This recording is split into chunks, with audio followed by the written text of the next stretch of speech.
पर हम बात बहुत पते की बताते हैं। हमारे पूज्य आचार्य जी कहते थे, भागना तो सरल है, जागना बड़ा कठिन है। भागना सरल है, जागना कठिन है। गृहस्थी में लुगाई ना संभल रही हो तो महात्मा बन जाओ। साधु बनना सरल है, लेकिन साधु हो जाना कठिन है। और लुगाई के घर से महात्मा बनना सरल है, लेकिन घर में रहकर के महात्मा बने रहना बहुत कठिन है। बुरा ना मानना, जितने महात्मा बैठे के हमारे अभी त्रिशूल निकाल करके तुम लगाने लगो।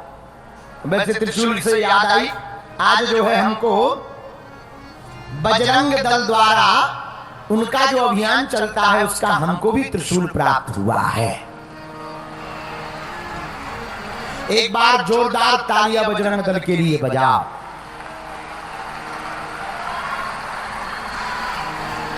आत्मरक्षा के लिए, व्यसन मुक्ति के लिए और भारत को हिंदू राष्ट्र बनाने के लिए सबको पहनना चाहिए। लो हमने भी पहन लिया है, अब हमको कथा करनी है सो हम बगल में रख लेंगे। हाँ, तो जहां कह रहे थे वही पूरी बात सुनो। बोलो सीताराम। गृहस्थी में रहकर महात्मा बनना बड़ा कठिन है। गृहस्थ में रहकर, पर बुरा ना मानना, जिसका गृहस्थ बहुत संयमित है, जिसका गृहस्थ जीवन बहुत मर्यादित है, जिसका गृहस्थ जीवन बहुत आचार संहिता से भरा है, जिसका गृहस्थ जीवन बहुत ही भगवान के प्रति समर्पित है, वह गृहस्थ में रहने वाला गृहस्थी महात्मा से ज्यादा श्रेष्ठ है। क्यों?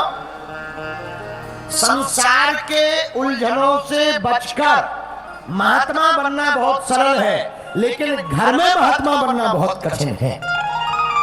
ऐसे समझो, इसको दूसरे तरीके से समझा। बाहर के लिए नेताजी बनना, बाबाजी बनना बहुत बढ़िया है, लेकिन घरवाली के लिए नेताजी बनना बड़ा कठिन है। हाँ, कोई कितना भी महान बुद्धिमान हो, कितना भी महान नेता हो, कितना भी महान विद्वान हो, वो बाहर कितना भी बड़ा विद्वान रहेगा, घर में वही रहेगा जो घरवाली कहेगी। हाँ, ये बहुत पते की हमारा अनुभव नहीं है निजी, हम तो दूसरों का अनुभव आपको देते हैं। तो घर में शाबाशी पाना बड़ा कठिन है। बाहर के लोग तो छोटी सी बात पे ताली बजाने लगते, वाह वाह क्या बात है, क्या बात। पर घर वाले नहीं बजाते हो, क्योंकि उन्हें पता है कि तुम ये जो काम कर रहे हो वो कहां से कर रहे हो। बोलो सीताराम। इसीलिए जैसे तुम कलाकार, तुम यहां बजा करके हम लोगों को खूब ताली ठुकवा सकते हो, घर में खूब गाना सुनाओ, तुम्हारी घर वाली नहीं बजाए, क्योंकि उन्हें पता है। इसलिए हम आपको बहुत विनम्रता पूर्वक हाथ जोड़कर ये कहना चाहते, गृहस्थ जीवन बहुत अच्छा है, मानना चाहिए, गृहस्थ जीवन में रहना चाहिए, लेकिन मेरे पागलों, गृहस्थ जीवन में बहुत संयमित रहना चाहिए। जो गृहस्थ जीवन को संयम के साथ जीता है, उसका गृहस्थ जीवन भी मंगल होता, उसका घर भी मंदिर होता, और उन दोनों पति पत्नी का मन भी मंदिर होता है। इसलिए आज की कथा का सूत्र क्या है? भागना सरल है, जागना कठिन है। भागना सरल है, जागना कठिन है। महात्मा बनना सरल है, महात्मा हो जाना कठिन है। गुरु बनना सरल है, गुरु हो जाना कठिन है। भक्त बनना सरल है, माला डाल लो, तिलक लगा लो, भक्त बन गए, लेकिन भक्त हो जाना कठिन है। भैया, जो हो जाता है उसे फिर वस्त्रों की जरूरत नहीं पड़ती, उसका तो मन ही वस्त्र हो जाता है। इसलिए जागना। अच्छा, आप कहोगे गुरुजी ये जागना क्या है? जागना मतलब जागृति, समझ जाना, उस बारे में गुरज्ञ हो जाना, अपने अधिकार को जानना, जागना है। स्वयं मैं कौन हूं इसे जान लेना, जागना है। जैसे लाखों लोग यहां बैठे हैं, सब लोग सुन रहे, कुछ लोगों को माइक सुनाई पड़ रहा, कुछ लोगों को टीवी की स्क्रीन दिखाई पड़ रही, कुछ लोगों को कुछ दिखाई पड़ रहा, पर सबको एक एक चीज दिखाई पड़ रही है। लेकिन जो जागा हुआ व्यक्ति होगा उसे केवल हर व्यक्ति में भगवान दिखाई पड़ता है। तो जागना बड़ा कठिन है। जागने का मतलब निराभिमानी हो जाना। जागने का मतलब न सुख दुख सताएगा न सुख।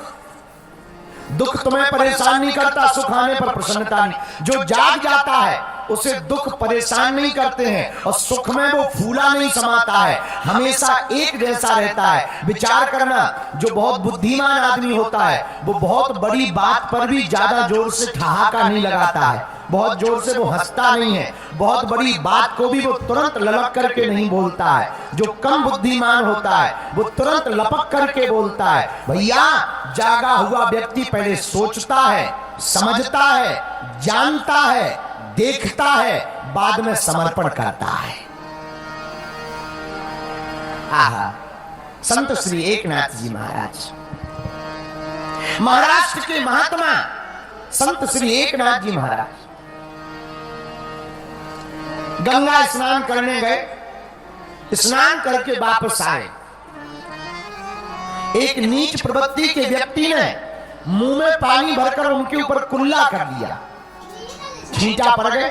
वो फिर मुस्कुरा के गए, स्नान करके वापस आए। उसने दोबारा कुल्ला किया, वो फिर स्नान करने गए, फिर आए।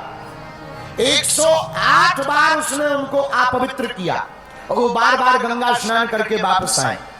जब 108वीं बार ये मुस्कुरा कर गए तो वो व्यक्ति चौंक गया कि ये कितने धैर्यवान महात्मा है, मैं कुल्ला करता हूं, ये वापस चले जाते। विचार करो, हम तुम में से कोई होता तो 1-2 बार तो ठीक है, तीसरी बार दे चटाचट चैती निकाल देते, जबड़ा बाहर कर देते कि ले अब सारे पे कुल्ला कर ही नहीं पाएगा जिंदगी ठटरी के बरे।